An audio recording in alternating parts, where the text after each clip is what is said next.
राजाराम बापू पाटील माध्यमिक प्रशाला व ज्युनियर कॉलेज संख या ठिकाणी 8 मार्च जागतिक महिला दिनानिमित्त विविध कार्यक्रम संपन्न। राजाराम बापू पाटील माध्यमिक प्रशाला व ज्युनियर कॉलेज संख या ठिकाणी 8 मार्च जागतिक महिला दिनानिमित्त विविध कार्यक्रमांचे आयोजन करण्यात आले होते। त्यानिमित्त संख तहसील कार्यालयाचे अप्पर तहसीलदार श्रीमती रोहिणी शंकरदास यांच्या हस्ते सरस्वती माता व सावित्रीबाई फुले यांच्या प्रतिमेचे पूजन करण्यात आले। या संस्थेत अनेक विविध कार्यक्रमांचे आयोजन करण्यात येतात।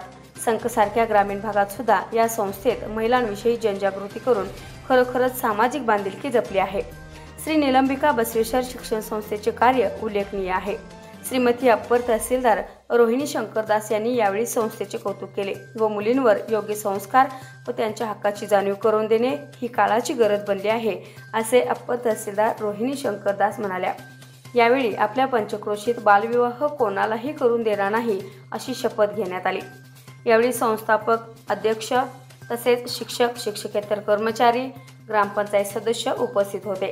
यावेळी उपस्थित सर्व महिला वर्गांचे गुलाब पुष्प देऊन सत्कार देखील करण्यात आले। आम्ही बालविवाहाच्या विरोधात सामूहिकतेने आणि ठामपणे उभे राहू।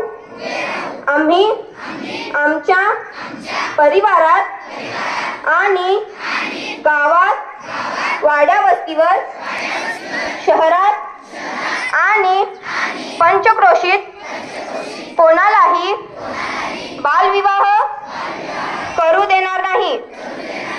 बालविवाहास प्रत्यक्ष अथवा अप्रत्यक्ष काहीही मदत करणार नाही। बालविवाह होत असल्याचे समजल्यास त्याची माहिती आम्ही योग्य यंत्रणांना तात्काळ देऊ, अशी माहिती एसटीएन मराठीचे जत तालुका प्रतिनिधी अतुल कुलकर्णी यांनी दिली। याबरोबरच हे बातमीपत्र संपले। पुन्हा भेटूयात पुढील बातमीपत्रात। तोपर्यंत नमस्कार।